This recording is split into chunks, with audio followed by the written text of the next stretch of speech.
பரிசுத்தர பாடுங்க, ஜோர கைய தட்டி பாடுங்க, இஸ்ரவேலின் பரிசுத்தர பாடுங்க. கிறிஸ்துவுக்குள் பிரியமானவர்களே, இந்த புதிய மாதத்திலே உங்களை காண, உங்களோடு சேர்ந்து கர்த்தருக்கு ஊழியம் செய்ய ஆண்டவர் கொடுத்திருக்கிற கிருபைகளுக்காய் கர்த்தருக்கு ஸ்தோத்திரம். இந்த வருஷம் ஆரம்பிக்கும் போது ஆண்டவர் இவனமாய் வாக்கு கொடுத்தார், இவைகள் எல்லாவற்றிலேயும் நாம் நம்மில் அன்பு கூறுகிறவராலே முற்றும் ஜெயம் கொள்கிறவர்களாய் இருக்கிறோமே. எப்படிப்பட்ட சூழ்நிலைகள் வந்தாலும் தேவன் மேலுள்ள அன்பினால் தொடர்ந்து முன்னேறி செல்ல கர்த்தர் இந்த மே மாதத்திலும் நமக்கு கிருபை செய்வாராக. கண்களை மூடி ஜெபிப்போம். கர்த்தருடைய ஆவியானவர் நம்மை தொடர்ந்து நடத்துவாராக. மகா பரிசுத்தம் உள்ள எங்கள் தேவனாகிய கர்த்தாவே, இந்த நல்ல நாளுக்காக அந்த கால வேளைக்காய் ஸ்தோத்திரம் அப்பா. உடைய சமூகத்திலே வந்து உடைய முகத்தை நோக்கி பார்க்க நீர் கொடுத்த கிருபைகளுக்காக உமக்கு நன்றி. 4 மாதங்களை தாண்டி இந்த 5வது மாதத்திலும் உடைய பிள்ளைகளோடு சேர்ந்து கர்த்தரை ஆராதிக்க நீர் எங்களுக்கு கொடுத்த உடைய வாக்குத்தத்தங்களை தியானிக்க நீர் கொடுத்திருக்கிற கிருபைகளுக்காக உமக்கு ஸ்தோத்திரம். ஆவியானவரே, எங்களுடைய பாடல்கள், துதி ஸ்தோத்திரங்கள், ஆராதனைகள், ஜெபங்கள் எல்லாவற்றிலும் கர்த்தருடைய ஆவியானவர் எங்களோடு கூட இடைபடும்படியாக ஜெபிக்கிறோம் ஐயா. உங்க சத்தம் கேட்க, உங்க சித்தம் செய்ய பரிசுத்த ஆவியானவர் உதவி செய்வீராக. தகப்பனே ஸ்தோத்திரம். கடினமான நாட்கள் தான், ஆனால் உங்களுடைய கிருபை இந்த 5வது மாதத்திலே எங்களை தாங்கி நடத்தட்டும் என்று ஜெபிக்கிறோம். தேவ மகிமையின் பிரசன்னம் எங்கள் சபையை, எங்கள் சபையாரை ஆண்டவரே ஸ்தோத்திரம் ஸ்தோத்திரம். இதை பார்த்து கொண்டிருக்கிற ஒவ்வொருவரையும் கூட உங்களுடைய கிருபை மூடிக்கொள்வதாக, சூழ்ந்து கொள்வதாக என்று ஜெபிக்கிறோம். மகிமையின் பிரசன்னம் எங்களிலிருந்து வெளிப்பட எங்களை முற்றிலுமாய் தாழ்த்தி ஒப்புக் கொடுக்கிறோம். தொடர்ந்து நடத்தும், ஆசீர்வதியும், நாமத்தை மகிமைப்படுத்தும். இயேசுவின் நாமத்தில் கேட்கிறோம் நல்ல பிதாவே, ஆமென் ஆமென். ஹல்லேலூயா. ஸ்தோத்திரம். பாசக்கிருபையே, என் நேசக்கிருபையே, ஆற்றும் கிருபையே, அபிஷேக கிருபையே, ஆசக்கிருபையே, என் நேசக்கிருபையே, ஆற்றும் கிருபையே, அபிஷேக கிருபையே. அந்த கிருபையை சேர்ந்து பாடுவோமா? பாசக்கிருபையே, என் நேசக்கிருபையே, ஆற்றும் கிருபையே, அபிஷேக கிருபையே, இழந்தோரை வாழ வைக்கும் நல் கிருபையே, நான் விழுந்தாலும் தூக்கி நிறுத்தும் தேவ கிருபையே, இழந்தோரை வாழ வைக்கும் நல்ல கிருபையே, நான் விழுந்தாலும் தூக்கி நிறுத்தும் தேவ கிருபையே, பாச கிருபையே, என் நேச கிருபையே, ஆற்றும் கிருபையே, அபிஷேக கிருபையே.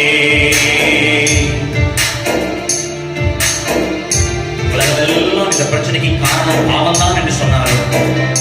அந்த பாவத்தினால் நம்மை கண்டிக்காதபடிக்கு நம்மை கிருபையினால் நம்மை மன்னித்து ஏற்றுக்கொள்கிற தேவன் நமக்கு இருக்கிறபடியினால் அவரை பாடி மகிமைப்படுத்துவோம். அவர் ஆராதனைக்குரியவராய் இருக்கிறார். பாவத்தின் தண்டனை என்னை பட்சிக்க வந்ததே, பாவத்தின் தண்டனை என்னை பட்சிக்க வந்ததே, ஆனாலும் கிருபை என்னை தாங்கி கொண்டதே, ஆனாலும் கிருபை என்னை தாங்கி கொண்டதே, பாச கிருபையே, என் நேச கிருபையே, ஆற்றும் கிருபையே, அபிஷேக கிருபையே.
உயர்ந்த அடைக்கலம் நீரே.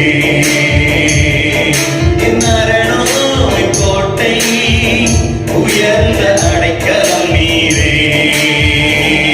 உங்க கிருபை இல்லாம வாழ முடியாதையா. உங்க கிருபை இல்லாம வாழ தெரியாதையா. நான் நிற்பதும் உங்க கிருபைதான், நான் நிலைப்பதும் உங்க கிருபைதான், நான் நிற்பதும் நிலைப்பதும் உங்க கிருபைதானப்பா.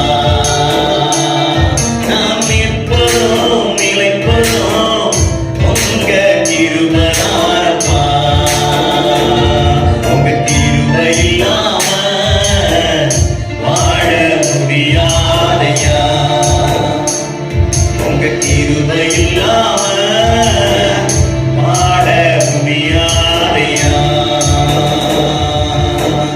பாவத்தின் தண்டனை என்னை பட்சிக்க வந்ததே. பாவத்தின் தண்டனை என்னை பட்சிக்க வந்ததே. ஆனாலும் கிருபை என்னை தாங்கி வந்ததே. ஆனாலும் கிருபை என்னை தாங்கி வந்ததே.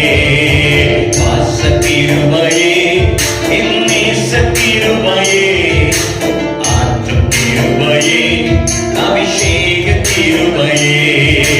வாச கிருபையே, என் நேச கிருபையே, ஆற்றும் கிருபையே, அபிஷேக கிருபையே. இழந்தோரை வாழ வைக்கும் நல்ல கிருபையே. நான் விழுந்தாலும் தூக்கி நிறுத்தும் தேவ கிருபையே. இழந்தோரை வாழ வைக்கும் நல்ல கிருபையே. நான் விழுந்தாலும் தூக்கி நிறுத்தும் தேவ கிருபையே. ஆபத்து காலத்தில் என்னை காத்த கிருபையே.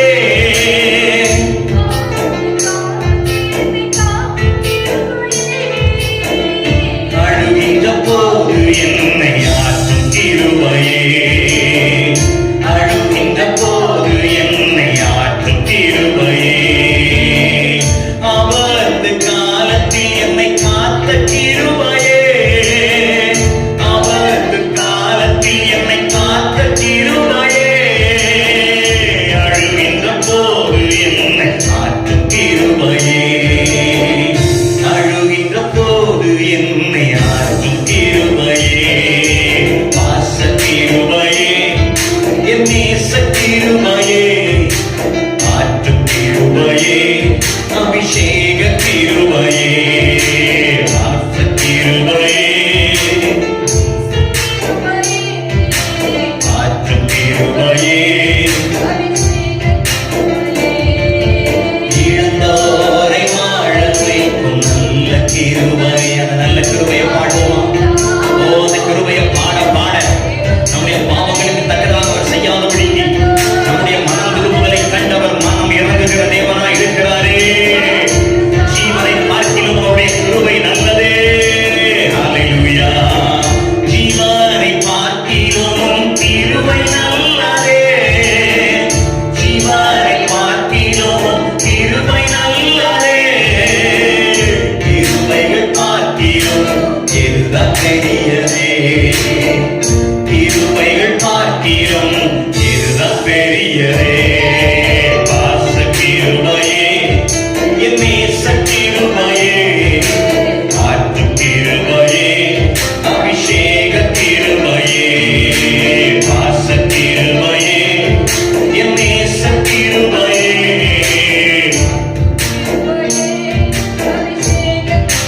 ஓ,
விழுந்தாலும் தூக்கி நிறுத்தும் தேவ கிருபையே, இழந்தோரை வாழ வைக்கும் நல்ல கிருபையே, நான் விழுந்தாலும் தூக்கி நிறுத்தும் தேவ கிருபையே, இழந்தோர் வாழ வைக்கும் நல்ல கிருபையே, நான் விழுந்தாலும் தூக்கி நிறுத்தும் தேவ கிருபையே,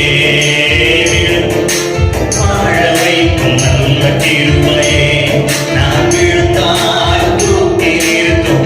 ஹல்லேலூயா, ஹல்லேலூயா, ஹல்லேலூயா, ஹல்லேலூயா. ஆவியானவரே, ஆவியானவரே, நாங்கள் விழுந்தாலும் எங்களை தூக்கி விடுகிறவரே, ஓ இழந்ததெல்லாவற்றையும் திரும்ப தந்து எங்களை பலப்படுத்துகிறவரே, ஹல்லேலூயா, ஹல்லேலூயா, ஹல்லேலூயா, ஹல்லேலூயா. ஆவியானவரே, பரிசுத்த ஆவியானவரே, பரிசுத்த ஆவியானவரே, இந்த ஆராதனை வேளையில் கர்த்தருடைய ஆவியானவர் தொடர்ந்து எங்களோடு இடைபடுவீராக. ஆவியானவரே, இந்த மாதம் முழுவதற்குரிய கிருபைகளை தந்து எங்களை நடத்துவீராக. ஓ சூழ்நிலைகள் எல்லாம் எதிராக இருந்தாலும் கர்த்தருடைய ஆவியானவர் எங்களை கரம் பிடித்து இந்த மாதம் முழுவதும் நடத்தும்படியாக ஜெபிக்கிறோம். ஆண்டவரே, இந்த மே மாதத்தில் உடைய பிள்ளைகளை அபரிதமாய் கர்த்தர் ஆசீர்வதிப்பீராக.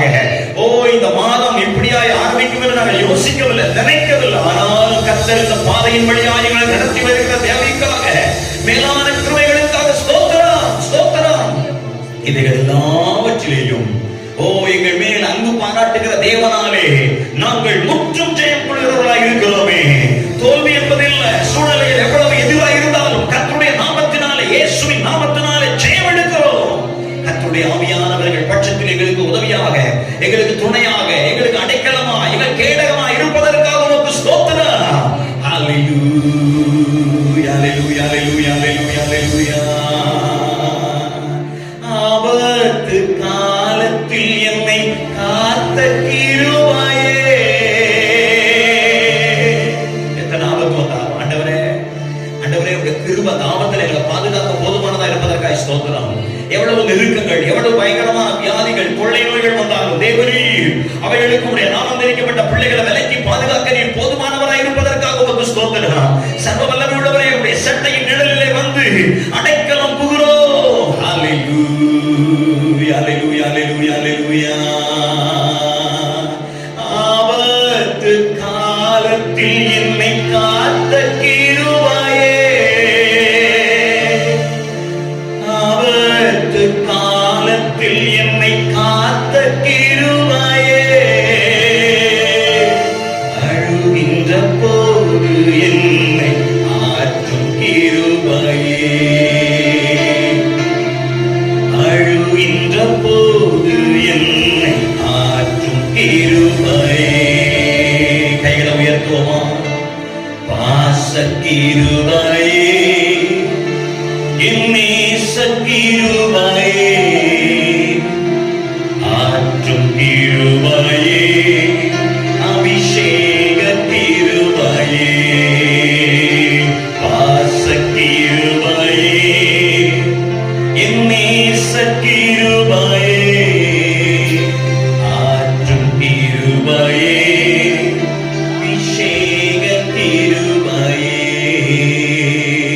ஹல்லேலூயா. நன்றி ஆவியானவரே, நன்றி பரிசுத்த ஆவியானவரே, நன்றி ஆவியானவரே. உடைய கிருபைகளுக்கு போதுமானதா இருப்பதற்காக உமக்கு ஸ்தோத்திரம், ஸ்தோத்திரம், ஸ்தோத்திரம், ஸ்தோத்திரம். சர்வ வல்லமையுள்ளவரே, ஹல்லேலூயா, ஹல்லேலூயா, ஹல்லேலூயா, ஹல்லேலூயா. ஸ்தோத்திரம், ஸ்தோத்திரம். இந்த மாதம் முழுவதையும் கர்த்தர் நமக்கு ஆசீர்வாதமாய் மாற்றி கொடுக்கும்படியாக, எல்லா நெருக்கங்களையும் மாற்றி ஒரு விசாலமான வாழ்க்கை வாழ இந்த மாதத்தில் ஆண்டவர் நம் ஒவ்வொருவருக்கும் கிருபை பாராட்டும்படியாக ஸ்தோத்திரம். பாஸ்டர் நமக்காக ஜெபம் செய்வார்கள். ஸ்தோத்திரம் ஆண்டவரே, நன்றியோடு துதிக்கிறோம், ஸ்தோத்திரிக்கிறோம் அப்பா. பரிசுத்த ஆவியானவரே, இந்த வேளையிலும் ஆண்டவரே நன்றி செலுத்துகிறோம். ஆண்டவரே, கடந்த மாதம் முழுவதும் எங்களை கண்மணியை போல பாதுகாத்தீர். ஆண்டவரே ஸ்தோத்திரம். இந்த புதிய மாதத்திற்குள் பிரவேசிக்க பரிசுத்த ஆவியானவர் கிருபை பாராட்டினபடினால ஸ்தோத்திரம்.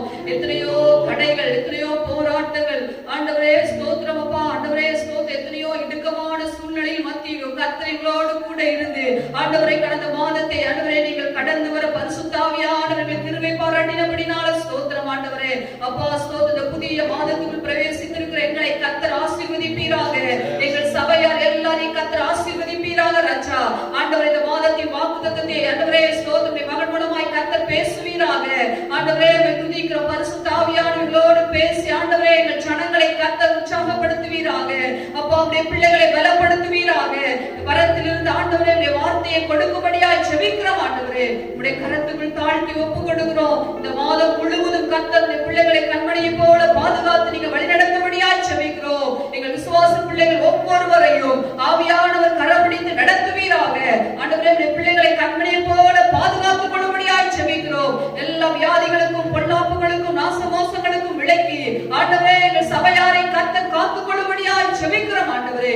உம்முடைய ஆளுகைக்குள் ஒப்புக் கொடுக்கிறோம். பொறுப்படுத்திக் கொள்ளுங்க, ஆசீர்வதிங்க. விதியானங்களை பொறுப்படுத்திக் கொள்ளும். இயேசுவின் நாமத்தில் ஜெபிக்கிறோம் நல்ல பிதாவே. ஆமென், ஆமென், ஆமென், ஆமென், ஆமென். Praise the Lord. கர்த்தருக்கு ஸ்தோத்திரம். கர்த்தருடைய பரிசுத்த நாமம் மகிமைப்படுவதாக. இந்த மே மாதத்திலே உங்களோடு கூட இந்த வாக்குத்தத்த ஆராதனையிலே நானும் இணைந்து கர்த்தரை துதிக்க பாட மகிமைப்படுத்த ஆண்டவர் கொடுத்த கிருபைகளுக்காய் கர்த்தருக்கு ஸ்தோத்திரம். இந்த மே மாதத்திற்காக ஆண்டவர் நமக்கு தந்திருக்கிற வாக்கு தத்துவத்துக்கு நேராக நம்முடைய கவனத்தை திருப்புவோம். எரேமியா தீர்க்கதரிசியின் புஸ்தகம் 15ஆம் அதிகாரம் 11வது வசனத்தை நான் உங்களுக்காக வாசிக்கிறேன். எரேமியா 15:11. உன்னில் மீதியாயிருக்கிறவர்கள் நன்மை அடைவார்கள். தீங்கின் காலத்திலும் நெருக்கத்தின் காலத்திலும் உனக்காக நான் சத்ருவுக்கு எதிர்பட்டு உனக்கு சகாயம் செய்வேன் என்று மெய்யாகவே சொல்லுகிறேன் என்று கர்த்தர் சொல்லுகிறார். அல்லேலூயா, ஸ்தோத்திரம். உன்னில் மீதியாயிருப்பவர்கள் நன்மை அடைவார்கள். எல்லாரும் ஒரு ஆமென் சொல்லலாமா? ஆமென். தீங்கின் காலத்திலும் நெருக்கத்தின் காலத்திலும் உனக்காக நான் சத்ருவுக்கு எதிர்பட்டு உனக்கு சகாயம் செய்வேன், உதவி செய்வேன் என்று மெய்யாகவே சொல்கிறேன் என்று கர்த்தர் தீர்க்கதரிசியின் இடத்திலே வாக்கு பண்ணுகிற தேவனாய் இருக்கிறார். நல்ல கவனிங்க.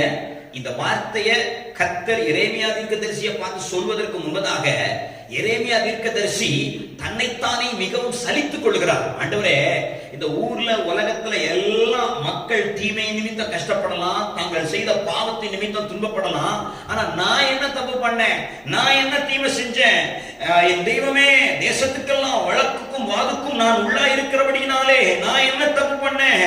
என் தாயே, நீ ஏன் என்னை பெற்றாய்? ஐயோ, நான் அவர்களுக்கு வட்டிக்கு கொடுக்கவும் இல்லை, அவர்கள் எனக்கு வட்டிக்கு கொடுக்கவும் இல்லை. அப்படி இருக்கும்போது நான் ஏன் இப்படிப்பட்ட தீமையான மனிதர்கள் மத்தியில துன்பத்தை அனுபவிக்க வேண்டும் என்ற கேள்வியை எரேமியா தீர்க்கதரிசி கர்த்தரை நோக்கி எழுப்பும் போது கர்த்தர் எரேமியாவுக்கு நன்மை உண்டாகும்படியாக, எரேமியாவை ஆறுதல் படுத்தும்படியாக இந்த வார்த்தைகளை அவர் சொல்லுகிறதை நாம் இங்கே வாசிக்கிறோம். அவர் எரேமியாவை பார்த்து சொல்கிறார், உன்னில் மீதியாயிருப்பவர்கள். நிறைய நேரங்கள்ல ஆண்டவர் இப்படிப்பட்ட சில காரியத்தை செய்யும் போது தீர்க்கதரிசிகளுக்கு ஒரு பெரிய மனவேதனை உண்டாகிறது போலவே எனக்கும் உண்டானது. எனக்கும் அப்படிப்பட்ட கேள்வி எழுப்பியது. ஆண்டவரே, ஏன் எல்லா ஜனங்களுடைய பாவத்து நிமித்தம் அவர்களை அடைத்து போடலாம், ஆனா சபை ஏன் அடைத்து போடப்பட வேண்டும்? ஆண்டவரே, உம்மை ஆராதிக்கிற ஜனங்களுக்கு ஏன் நெருக்கம் வர வேண்டும்? நாங்க ஸ்தோத்திரம் எவ்வளவோ சூழ்நிலையிலும் கையை கட்டி வாயை கட்டி கர்த்தருக்காக பரிசுத்தமாய் வாழ எங்க வாழ்க்கையவே ஒப்பு கொடுத்திருக்கிறோமே, எங்களுக்கு ஏன் இந்த கஷ்டம் என்ற கேள்வியை கேட்கும் போது ஆண்டவர் தீர்க்கதரிசியை ஆறுதல் படுத்துவது போலவே என்னையும் ஆறுதல் படுத்தினார். அந்த வார்த்தைகளை கொண்டு இந்த மே மாதத்துல உங்களை ஆறுதல் படுத்துவதற்காக நான் இங்கு வந்து நின்று கொண்டிருக்கிறேன். அவர் அன்றைக்கு தீர்க்கதரிசி எரேமியாவை பார்த்து சொன்னதைத்தான் இன்றைக்கு உங்களையும் பார்த்து சொல்லுகிறேன். உன்னில் மீதியா இருப்பவர்கள் நன்மை அடைவார்கள். அது சொல்றாரு, மீதியாக நான் ஒரு கூட்டத்தை வச்சிருக்கிறேன், அவர்கள் நன்மை அடைவார்கள். ஊர்ல உள்ள ஜனங்கள் எப்படி வேணாலும் எப்படி வேணாலும் துன்பப்படலாம், கஷ்டப்படலாம். ஆனா நான் ஒரு கூட்ட ஜனத்தை மீதியாக வைத்திருக்கிறேன். நீ அந்த மீதியா இருக்கிற கூட்டத்தில் ஒரு அங்கமாக இருப்பாயானால் நீ நன்மை அடைவாய். ஏனென்றால் நான் மீதியா இருக்கிறவர்களுக்கு நன்மையை உண்டாக்குவேன். தீங்கின் காலத்திலும் நெருக்கத்தின் காலத்திலும் நான் உனக்காக உன் சத்துருவுக்கு எதிரிட்டு ஸ்தோத்திரம் உனக்கு சகாயம் செய்வேன், உதவி செய்வேன் என்று அவர் வாக்கு பண்ணுகிற தேவனாய் இருக்கிறார். ஹல்லேலூயா, கர்த்தருக்கு ஸ்தோத்திரம். பாருங்க, ஸ்தோத்திரம். நம்முடைய சத்துரு, நம்முடைய எதிரி என்றால் இந்த நாட்களில் பிசாசு கையில் எடுத்து தேவ ஜனங்களையோ உலகத்தில் உள்ள அனைத்து ஜனங்களையோ துன்பப்படுத்துவதற்காக இன்னைக்கு கையில் எடுத்திருக்கிற வைரஸ், இந்த கொரோனா வைரஸ் தான் நம்முடைய பெரிய எதிரி, இன்னைக்குள்ள சத்துரு. அதனோடு கூட ஸ்தோத்திரம் திருச்சபையும் சேர்ந்து சமுதாயமும் தேசமும் டாக்டர்ஸ், போலீஸ் எல்லாரும் போராடி கொண்டிருக்கிறோம் அவைகளை அடக்குவதற்காக. ஆண்டவர் தம்முடைய பிள்ளைகளுக்கு வாக்கு கொடுக்கிறாரு, நான் உனக்காக உன் சத்ருவுக்கு எதிர்படுவேன். நான் உனக்காக இந்த கொரோனா வைரஸுக்கு விரோதமா யுத்தம் பண்ணி நான் உனக்கு சகாயம் பண்ணுவேன், உனக்கு உதவி செய்வேன் என்று அவர் வாக்கு பண்ணுகிற தேவனாய் இருக்கிறார். பாருங்க, ஒட்டுமொத்த இஸ்ரவேலும் அன்றைக்கு தீங்கின் காலத்தை அனுபவித்துக் கொண்டிருந்தது.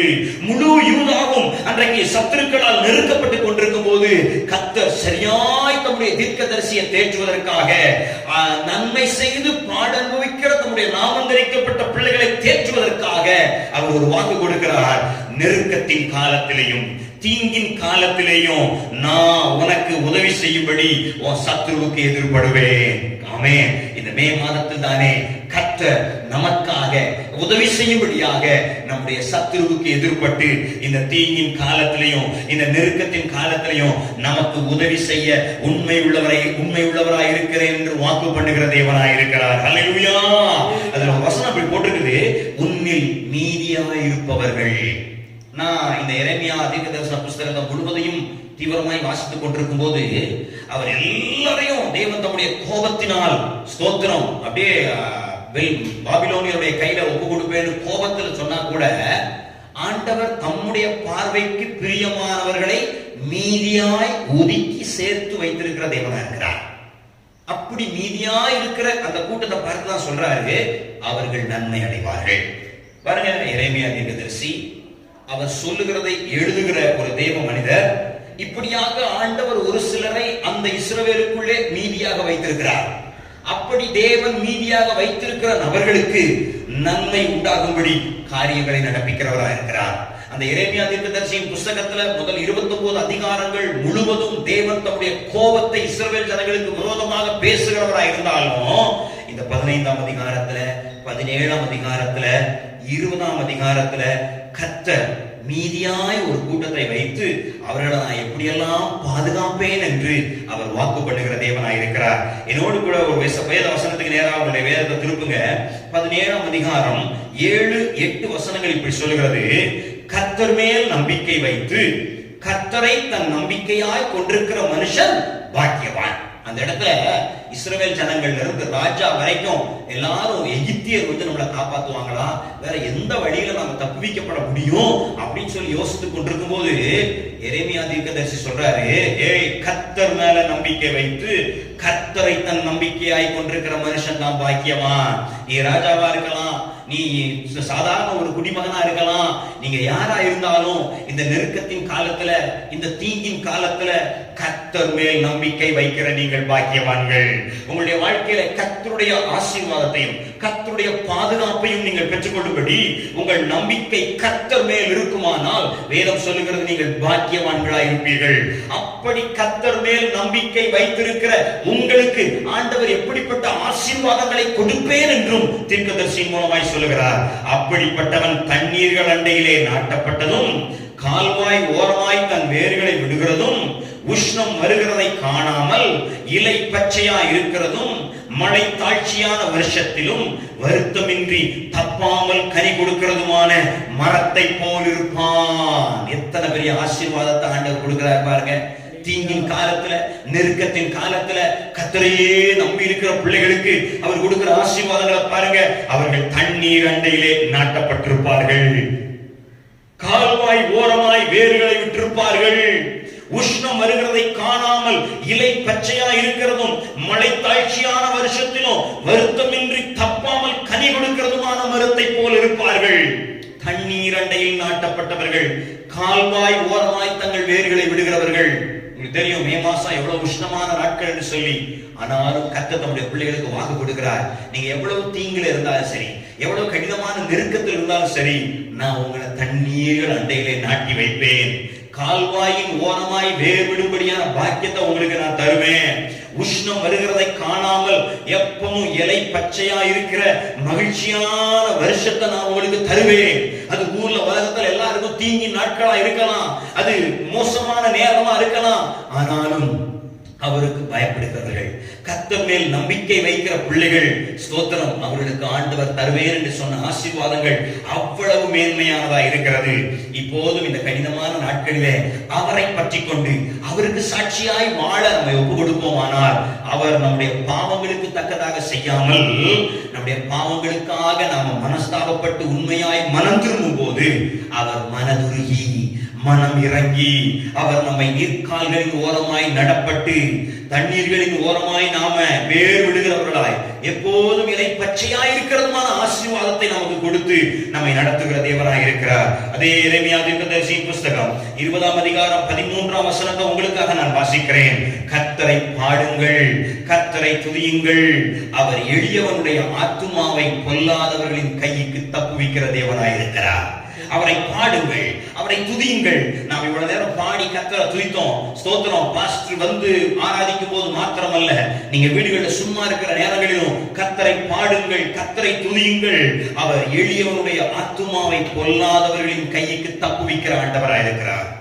நல்ல கவனிங்க, இப்படிப்பட்ட கடுமையான சூழ்நிலைகள் ஏன் இந்த உலகத்துக்கு வந்தது அப்படிங்கிறத நான் ரொம்ப அமைதியா கர்த்தருடைய சமூகத்துல உட்கார்ந்து தியானித்து ஆராய்ச்சி பண்ணும்போது எனக்கு கிடைத்த ஒரு வெளிப்பாடு தான் எரேமியா தீர்க்கதரிசன புஸ்தகத்திலும் ஏற்கனவே எழுதப்பட்டிருந்ததை கண்டு நான் ஆச்சரியப்பட்டு போறேன். அது என்ன விஷயம் தெரியுமா? எப்பொழுதெல்லாம் ஏழைகளுடைய நியாயம் நிராகரிக்கப்படுகிறதோ, எப்பொழுதெல்லாம் பலவீனர்கள் அவமதிக்கப்படுகிறார்களோ, அதெல்லாத்தையும் ஆண்டவர் கவனிச்சு பார்த்து கடைசியா ஒரு நாள் மொத்தமா அவைகளுக்கு பதில் செய்வதற்காக எழுதுவார். அப்பொழுதுதான் இப்படிப்பட்ட சம்பவங்கள்லாம் நடக்க ஆரம்பிக்குது. பாருங்க, ஏழைகளுக்காக கேட்பதற்கு இந்த ஊர்ல உலகத்துல ஆட்கள் இல்லை. பலவீனவருடைய நியாயம், பலவீனமானவருடைய நியாயம் எடுபடுவதில்லை. பணம் படைத்தவர்கள், பொருள் படைத்தவர்கள், பேர் புகழ் அந்தஸ்து அதிகாரத்தில் இருக்கிறவர்கள் ரொம்ப எளிதாய் தங்கள் காரியங்களை சாதித்துக் கொள்கிறார்கள். ஆனால் ஏழை எளிய ஜனங்கள் நியாயம் மறுக்கப்படும் போது, அது தொடர்ந்தேச்சியாய் தேசங்களிலே பூமியிலே தொடர்ந்து நடக்கும் போது, அங்கே கர்த்தர் அவர்களுக்காக வழக்காடும்படி எழும்புகிற தேவனாய் இருக்கிறார். அவர் எழும்பி வழக்காடும் போது எல்லாரையும் அவர் தத்தளிக்கப்படுகிற தேவனாய் இருக்கிறார். ஆமா, நீங்க உங்க இஷ்டத்துக்கு அப்படியே ஏழைகளுக்கு நியாயம் செய்யாம அவர்கள் அநியாயமா ஒடுக்கிக் கொண்டே இருப்பீங்கன்னா, அதை என்னன்னு கேட்பதற்காக கர்த்தர் எழும்புகிறவராக இருக்கிறார். ஸ்தோத்திரம். இப்போது நம்முடைய தேசத்தின் நிலைமைகள் உங்களுக்கு தெரியும். ஸ்தோத்திரம். இன்னைக்கு போலீஸ் ஸ்டேஷன்லயே நியாயம் இருக்குமானுங்கிறது கேள்விக்குறியா இருக்குது. அதையும் தாண்டி நீதிமன்றங்களிலே நியாயம் கிடைப்பது அதை விட அரிதான ஒரு காரியமா இருக்குது. அப்படிப்பட்ட காரியங்கள் தேசத்தின் மத்தியிலே தொடரும் போது நியாயம் செய்யும்படி கர்த்தர் எழும்புகிறவராக இருக்கிறார். எரேமியா தீர்க்கதரிசியினுடைய காலத்துல இஸ்ரவேலின் ராஜா அப்படிப்பட்ட தீமையான காரியங்களை செய்ய செய்ய, தீயவர்களின் ஆலோசனையை கேட்டு அப்படிப்பட்ட காரியத்தை தன் தேசத்தின் மத்தியில செய்ய செய்ய, தேவன் கோபம் கொண்டு இஸ்ரவேலை பாபிலோனுடைய கையிலே அடிமையாய் ஒப்பு கொடுக்கிறார். அப்படியானால் இந்த நாட்களிலே கர்த்தர் மனம் இறங்கும்படி ஏழைகளுக்கு இறங்குகிறவர்களாய் இருக்க வேண்டும். ஸ்தோத்திரம். தேவை உள்ளவர்களுக்கு நம்முடைய கைகளை திறக்கிறவர்களாய் காணப்பட வேண்டும். ஸ்தோத்திரம். ஒரு பக்கம் இந்த கொரோனா வைரஸ் என்பது ஏழைகள் பணக்காரர் என்று பாராமல் எல்லாரையும் பாதிக்கக்கூடியதா இருந்தாலும், கர்த்தர் அப்படிப்பட்ட நேரங்களில ஸ்தோத்திரம் தேசத்தின் குடிகள் ஆறுதல் அடையும்படிக்கு, ஸ்தோத்திரம் மனம் இறங்கும்படிக்கு நாம் அதற்கு உதவியாய் காரணமாக இறங்கி வர வேண்டும். கர்த்தருடைய இருதயத்தின் ஏக்கத்தை நிறைவேற்றுகிறவர்களாய் நாம் மனம் மாறி ஏழைகளுக்கு இறங்க நம்மை ஒப்புக் கொடுக்கும் போது அங்கேதானே கர்த்தர் மகிமைப்படுகிற தேவனாய் இருக்கிறார். இந்த எரேமியா தீர்க்கதரிசியின் புஸ்தகத்தை நீங்க முழுசா வாசித்து பாப்பீங்கன்னா உங்களுக்கு தெரியும். அங்க கர்த்தர் ரொம்ப தெளிவா சொல்வாரு, அவர்கள் ஏழைகளுக்கு இறங்காமல் போனதினால் நான் அவர்கள் மேல் கோபம் கொண்டேன். அங்கே விதவைகள் பட்சிக்கப்பட்டபடினாலே, அங்கே எளியவர்களுடைய நியாயம் கேட்கப்படாமல் போனபடினாலே நான் அவைகளுக்கு விரோதமாக என் கரத்தை நீட்டினேன் என்று தீர்க்கதரிசி தம்முடைய தீர்க்கதரிசன புஸ்தகத்தில் எழுதுகிறவராய் இருக்கிறார். எனக்கு அருமையான கர்த்தருடைய பிள்ளைகளே, எஞ்சி இருக்கிற மிஞ்சி இருக்கிற நாம் அப்படிப்பட்ட நியாயத்தை கையில் எடுத்து ஏழை எளிய ஜனங்களுக்கு கிறிஸ்துவின் அன்பை வெளிப்படுத்துவதற்கு நம்மை ஒப்புக் கொடுக்கும் போது, ஆண்டவர் நம்மையும் அந்த மீதியா இருக்கிறவருடைய லிஸ்ட்ல வைத்து உனக்கு நன்மை உண்டாக செய்வேன், உன்னில் மீதியா இருப்பவர்கள் நன்மை அடைவார்கள் என்ற வாக்கு தத்தத்தை நம்முடைய வாழ்க்கையில நிறைவேற்றுகிற ஆண்டவராக இருக்கிறார். இரண்டாவதாக ஒரு காரியத்தை உங்களுக்கு சொல்லி நான் முடிக்க விரும்புகிறேன். அதாவது முதல்ல ஸ்தோத்திரம், கர்த்தர் ஸ்தோத்திரம் ஏழைகளுக்கு நியாயம் செய்வதற்காக இந்த நீதியை பூமியின் மேல் நிறைவேற்றுகிறபடினால் நாம் ஏழை எளிய ஜனங்கள் மேல எண்ணம் உள்ளவர்களா இருக்கணும்னு சொன்னேன். இரண்டாவதாக, இந்த காலத்தை குறித்து யார் பேசினாலும் ஸ்தோத்திரம், இது அவங்களால தான் இப்படி வந்தது, இவங்களால தான் இப்படி வந்தது என்று சொல்லி மற்றவர்களை குற்றப்படுத்துகிற ஒரு காரியத்தையே ஜனங்கள் பேசிக் கொண்டிருக்கிறார்கள். இதுவும் ஸ்தோத்திரம் தேவ ஜனத்துக்கு விரோதமாகவும் புறஜாதிகளுக்கு விரோதமாகவும் தம்முடைய கோப முகத்தை காட்டுவதற்கு காரணமாய் மாறிவிடுகிறது. நான் ஏற்கனவே உங்களுக்கு சொல்லி இருக்கிறேன், ஸ்தோத்திரம், அடுத்தவர்களை குற்றப்படுத்துவதற்கு பதிலாக ஒரு மனுஷன் தன்னை தாழ்த்தி நடக்கும் போது அங்கே கர்த்தர் மனம் இறங்குகிற தேவனாய் இருக்கிறார். ஸ்தோத்திரம். நீங்க கலாத்தியரின் புஸ்தகம் 5ஆம் அதிகாரம் 26ஆம் வசனம் என்று நினைக்கிறேன். 26ஆம் வசனத்தை உங்களுக்காக நான் வாசிக்கிறேன். வீண் புகழ்ச்சியை விரும்பாமலும் ஒருவரை ஒருவர் கோபம் ஊட்டாமலும் ஒருவர் மேல் ஒருவர் பொறாமை கொள்ளாமலும் இருக்க கடவோம். ஏன் தெரியுமா அந்த குற்றச்சாட்டு வருகிறது? ஸ்தோத்திரம், ஸ்தோத்திரம். வீண் புகழ்ச்சியை விரும்புவதும் ஒருவர் மேல் ஒருவருக்கு பொறாமை இருப்பதும் மற்றவர்களை குற்றப்படுத்துவதற்கு காரணமா இருக்கிறது. எல்லாரும் என்ன புகழணும், எல்லாரும் என்ன நல்லவன் சொல்லணும் அப்படிங்கிறதுக்காக மற்றவங்களை குற்றப்படுத்துவது. நம்பர் 2, அடுத்தவங்க மேல உள்ள பொறாமையினால மற்றவங்களை குற்றப்படுத்துவது. இப்படிப்பட்ட காரியங்கள் தேவனுடைய கோபத்தை நமக்கு நேராய் திருப்புகிறதா இருக்கிறது. அதே கலாத்தியர் 5:15 இப்படி சொல்லுகிறது, நீங்கள் ஒருவரை ஒருவர் கடித்து பட்சித்தீர்களானால் அழிவீர்கள், அப்படி ஒருவரில் ஒருவர் ஓய்யப்படாதபடிக்கு எச்சரிக்கையாயிருங்கள் என்று வேதம் சொல்லுகிறது. நீங்கள் ஒருவரை ஒருவர் கடித்து பட்சித்தீர்களானால், இது இன்னைக்கு உலகத்துல தான் இருக்குன்னு பார்த்தா சபைக்குள்ளேயே நிறைய இடத்துல இருக்குது. நான் யாரையும் குற்றப்படுத்த விரும்பல, ஏன்னா அப்படி குற்றப்படுத்த கூடாது என்று தான் உங்களுக்கு சொல்லிக் கொண்டிருக்கிறேன். விசுவாசிகள் ஒருவரை ஒருவர் குற்றப்படுத்துவதோ, ஊழியர்கள் ஒருவரை ஒருவர் குற்றப்படுத்துவதோ, சபை ஒன்றை ஒன்று குற்றப்படுத்துவதோ, பட்டணங்கள் ஒன்றை ஒன்று குற்றப்படுத்துவதோ, அல்லது இவைகளுக்கெல்லாம் வெளியே இந்து ஜனங்கள் இஸ்லாமியர்களை குற்றப்படுத்துவதோ, இஸ்லாமியர்கள் கிறிஸ்தவர்களை குற்றப்படுத்துவதோ போன்ற காரியங்கள் இல்லாதபடிக்கு ஒருவரை ஒருவர் அன்பினால தாங்குகிற ஒரு எண்ணம் நமக்கு உண்டாயிருக்குமானால் அதுதான் பெரிய ஆசீர்வாதம். கொலோசியர் 3ஆம் அதிகாரம் 13ஆம் வசனம் இப்படி சொல்கிறது, ஒருவரை ஒருவர் தாங்கி ஒருவர் பேரில் ஒருவருக்கு குறைபாடு உண்டானால் கிறிஸ்து உங்களுக்கு மன்னித்தது போல ஒருவருக்கொருவர் மன்னியுங்கள். கிறிஸ்து நமக்கு மன்னித்தது போல, முதல்ல கர்த்தருடைய நாமம் தரிக்கப்பட்ட பிள்ளைகள் ஒருவரை ஒருவர் குற்றம் சாட்டாமல் ஒருவரை ஒருவர் மன்னிக்கிற எண்ணம் நமக்குள் மேலோங்கி இருக்குமானால் அங்கேதானே கர்த்தர் தம்முடைய இரக்கத்தை ஊற்றுகிறவராய் இருக்கிறார். குற்றம் சாட்டிக்கொண்டே இருக்கும்போது அங்க பிரச்சனை கூடுது. ஏதேன் தோட்டத்துல பாவம் வந்தது உண்மைதான், ஆனா அந்த பாவத்துக்கு என்ன காரணம் சொல்லி ஆண்டவர் இறங்கி வந்த நேரத்தில் ஆதாமே ஏன் கேட்கும் போது ஆதாம் ஏவாளை குற்றப்படுத்த, ஏவாளை என்னவென்று கேட்கும் போது பிசாச குற்றப்படுத்த, இப்படி ஒருவர் மாற்றி ஒருவர் குற்றம் சொன்னபடினாலே அவர்கள் மேல் தேவ கோபம் வந்தது. அது சாபமாய் மாறியது என்று நாம் வேதத்தில் பார்க்கிறோம். மறுபடியும் அப்படி ஒரு காரியம் நேர்ந்தாதபடிக்கு நாம் ஒருவரை ஒருவர் குற்றப்படுத்துகிறதை விட்டுவிட்டு ஒருவரை ஒருவர் உற்சாகப்படுத்துகிறதையும் நல்ல வார்த்தைகளை சொல்லுகிறதையுமே நாம பயன்பாட்டிற்கு கொண்டு வருவோமானால் அது தேவனுடைய இரக்கத்தை மறுபடியும் நம்ம மேல் கொண்டு வரும் என்று உங்களுக்கு சொல்லுகிறேன். மோசே ஸ்தோத்திரம், பூமி எங்கும் சாந்த குணம் உள்ளவன், அவனை போல யார் இல்லைன்னு ஆண்டவரே சர்டிபிகேட் கொடுக்கிறார். ஒரு பாஸ்டர் சர்டிபிகேட் கொடுக்கல, வேற யாரும் சர்டிபிகேட் கொடுக்கல, கர்த்தரே மோசேயை சர்டிபிகேட் கொடுக்கிறார். அவ்வளவு ஒரு நல்ல சர்டிபிகேட், பூமி எங்கும் சாந்த குணம் உள்ளவன். அப்படிப்பட்ட சாந்த குணம் உள்ளவனையே கானானை பார்க்க முடியாமல் தடுத்தது என்ன தெரியுமா? இஸ்ரவேல் ஜனங்கள் ஒருவரை ஒருவர் குறை சொல்லிக் கொண்டு, தண்ணி குடிக்கணும்னா அதுல ஒரு குறை, சாப்பாடுனா சாப்பாட்டை பத்தி குறை, மனிதர்கள் ஒருத்தர் குறை, ஜனங்கள் ஆரோனை குறை சொல்வதும் ஆரோன் ஜனங்களை குறை சொல்வதும், இப்படி ஒருத்தர் மாத்தி மாத்தி குறை சொல்லிக் கொண்டிருந்த காரியம் அப்படி சாந்த குணம் உள்ள மோசையவே அவனுடைய வாழ்க்கையில ஒரு பெரிய பாதிப்புக்குள்ளாகுமானால் இந்த குறை சொல்லுதல், குற்றம் கண்டுபிடித்தல், மற்றவங்களை அப்படியே கடிந்து கொண்டே இருத்தல், அது பேர் இழப்பையும் தேவ கோபத்தையும் நம்ம மேல் கொண்டு வருகிறதா இருக்கிறது. இந்த மே மாதத்துல நம்ம ஒரு தீர்மானம் எடுப்போம். ஆண்டவரே ஸ்தோத்திரம் ஸ்தோத்திரம், இந்த மாசம் நான் எல்லாரையும் என்கரேஜ் பண்ணிட்டே இருப்பேன், எல்லாரையும் உற்சாகப்படுத்தி கொண்டே இருப்பேன், எல்லாரையும் ஆசீர்வதித்துக் கொண்டே இருப்பேன், அவர்களை பித்து கொதறுகிற வேலையை செய்ய மாட்டேன், கடித்து கொதறுகிற காரியத்தை நான் செய்ய மாட்டேன் என்று நீங்கள் தீர்மானம் எடுப்பீர்களானால் அந்த தீர்மானம் உங்க வாழ்க்கைக்கு பெரிய ஆசீர்வாதமா இருக்கும் என்று அப்போஸ்தலனாகிய பவுல் ரோமருக்கு நிருபம் எழுதும்போது இவனமா எழுதுகிறார். ரோமர் 14ஆம் அதிகாரம், ரோமர் 14ஆம் அதிகாரத்துல உங்களுக்காக நான் ஒரு வசனத்தை வாசிக்கிறேன். 13ஆம் வசனம். இப்படி இருக்க நாம் இனிமேல் ஒருவரை ஒருவர் குற்றவாளிகள் என்று தீர்க்காதிருப்போமாக. ஒருவன் தன் சகோதரனுக்கு முன்பாக தடுக்கல்லையும் இடரலையும் போடலாகாதென்று தீர்மானித்துக் கொள்ளுங்கள்.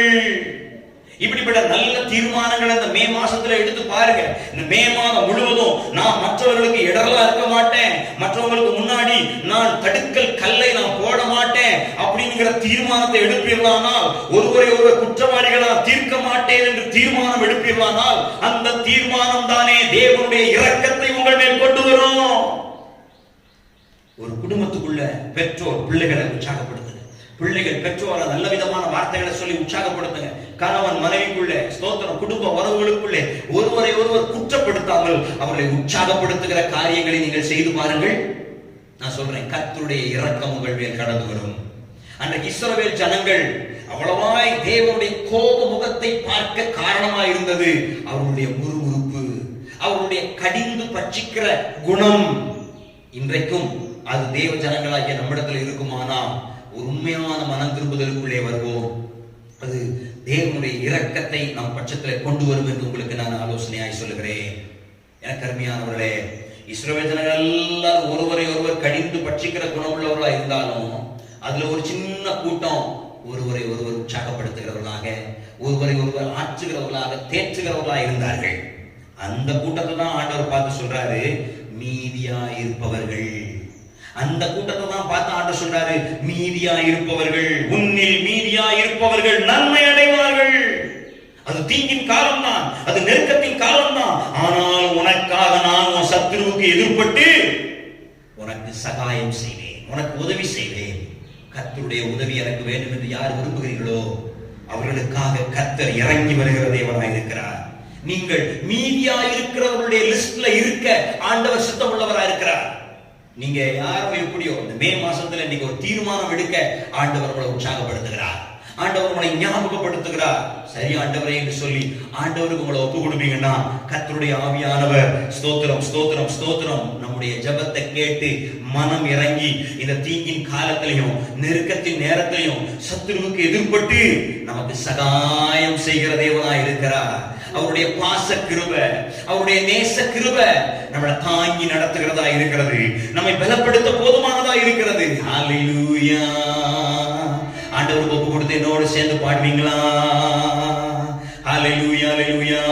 பாச கிருபையே, என் நேச கிருபையே, ஆற்றும் கிருபையே, அபிஷேக கிருபையே, பாச கிருபையே, என் நேச கிருபையே, ஆற்றும் கிருபையே, அபிஷேக கிருபையே, இளந்தோரை வாழ வைக்கும் நல்ல கிருபையே, நான் விழுந்தாலும் தூக்கி நிறுத்தும் தேவ கிருபையே, இளந்தோரை வாழ வைக்கும் நல்ல கிருபையே, நான் விழுந்தாலும் தூக்கி நிறுத்தும் தேவ கிருபையே, தீங்கின் காலத்திலும் நெருக்க நேரத்திலும்,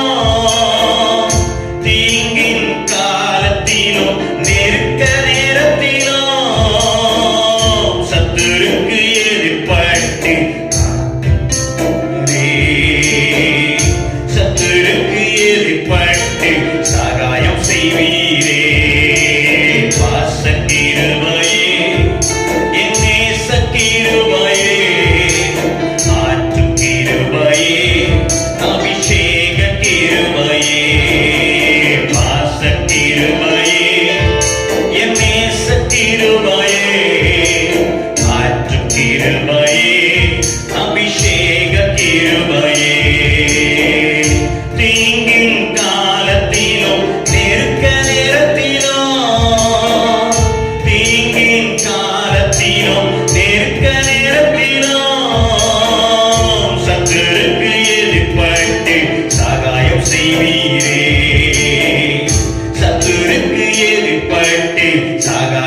செய்வீரே.